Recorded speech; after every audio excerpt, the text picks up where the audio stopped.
Hey everybody, it's Daniel Miko here, and what I'm going to do in this video is to share with you, for those of you who are already running ads, to share with you something that will really help you in optimizing of your ads. One of the questions I got asked yesterday was, do desktop ads work better than mobile ads? And just as I was thinking about compiling down the things to do for videos, for next week. As you can see here, there's a lot of stuff I'm going to be doing on videos, little cool tips and tricks. A friend of mine, Josh, sent me a message and was telling me he had stopped his ads on the Shopify account. He was spending twice more and wasn't. Let's see.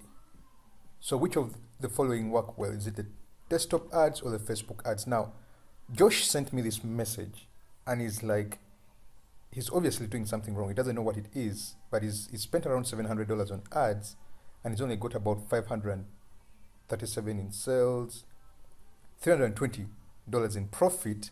So mark that, he's actually making a profit, but he's losing more money on ads. So what has happened? So first things first, before I go into Joshua's account and I show you a few things. First things first, there are 4 critical elements of any campaign, extremely critical. One is that you have to find the right people who will engage with you, who will click through to go to your website, whom you'll capture. You have to find your right people. When you find those right people with the right message, then you want to, that message will attract them. And when you attract them to your website through the clicks or through comments or through anything, you then want to send them to your website and capture their names and emails. Now, if you see something that I did on the page, this is a little cool trick. I'm capturing leads here, okay? I'm capturing leads. Right now, I have maybe close to, let's see, there's about 500 people, yeah? Close to 500 people who've asked for this. And I have about 424 leads. So anyone who is commenting on that, on this post, the one that you commented on to join the group, anyone who comments is automatically added to a list of mine. That's a cool trick that I'll show you guys later on. You might be wondering, how is it that I'm able to respond to all the 500 messages? Yes, there's a reason for that. There's a way I'm doing that.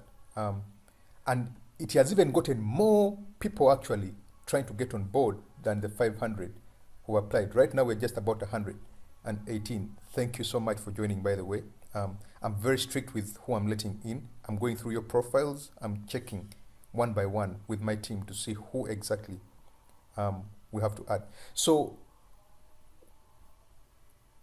when your message reaches, now when you saw that message of mine, most likely you're interested in the what? In running Facebook ads. Most likely you've started some sort of business and you want to run Facebook ads, whatever it is. But when you saw my message here on the page, you clicked through because you knew this was something you were interested in and this was something that was actually real. Okay? So the first thing we want to make sure we are doing right is that we are finding the right people. We are targeting the right people.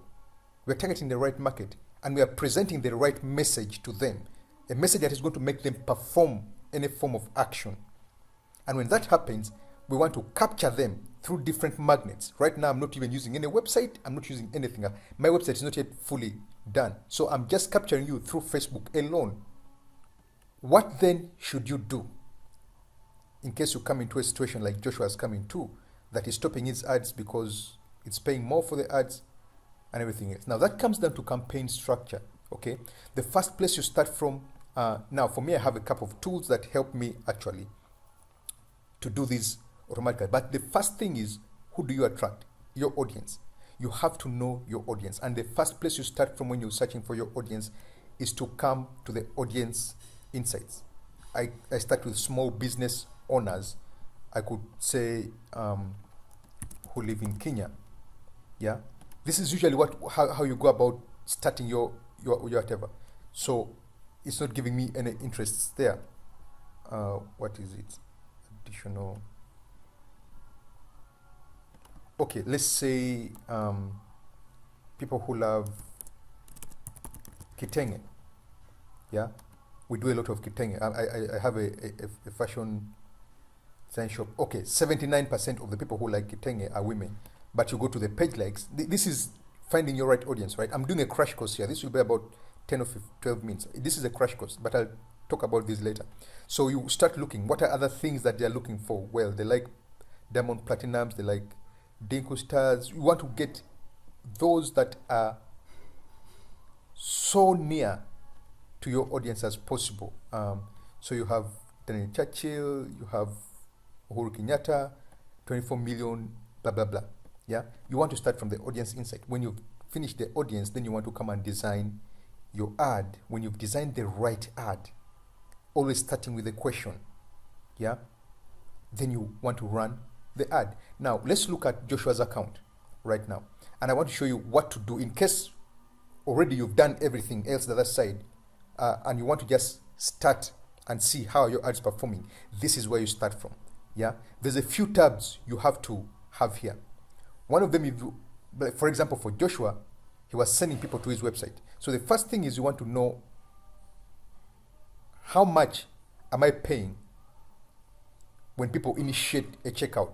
And this initiation of a checkout is when they click add to cart button or whatever it is that you buy now or whatever it is. That's the first thing. You want to know that cost. You also want to know how many people try to do that and how much you're paying for that. You want to know the cost per website. I'll give you all these matrices in an upcoming video, but this one is specifically about showing you what Joshua was doing right or what was happening that wasn't happening right. So my assumption is he was targeting well, his message was right, everything else was right. So the first thing you want to come to is come down to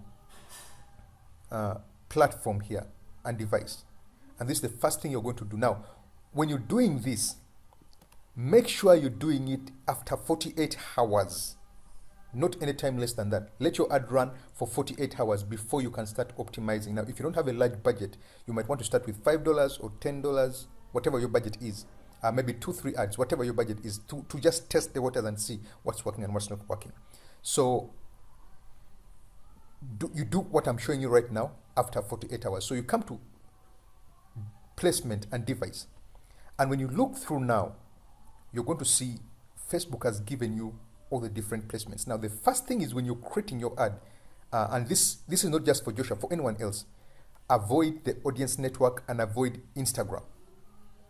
The clicks from those two platforms most of the times have not performed as well when we're running ads. When you're running your ads, the other thing is, unless you're having a specific engagement like what I'm doing on my page, go for clicks to website or go for conversion ads. I'll talk about this in the coming videos, or even as I'm going to be setting up an ad today, so I'll be going through the process with you guys. Yeah, so I would immediately come here after 48 hours and I'm seeing, okay, let's immediately check here. This is website conversions, adds to cart, website visits. I want to look at costs mostly.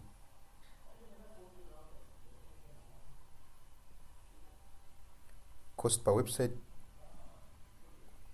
checkout, cost per website purchase. Now, this is most likely the cost per click to the website. Yeah, how much it's costing to acquire each visitor that is converting. So this is the first thing you want to look at.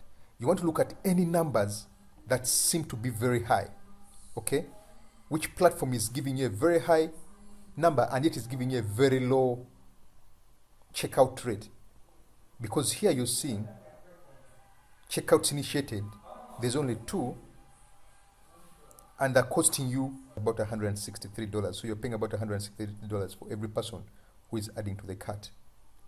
Yeah, but the first thing you want to do is check which one of these is giving you a very high, which platform is chewing the most money and giving you the least amount of checkouts. When you've finished with that and you've noted that down, You have to be writing this down. Then you want to go and check which age group and gender is making you spend the most money. Okay, so you're spending how much per age group to get results. You again come down and go through that and see. Now you spent about 100 this. The cost per website initiation is $17 with it mails, and you've only gotten 4 of them to convert.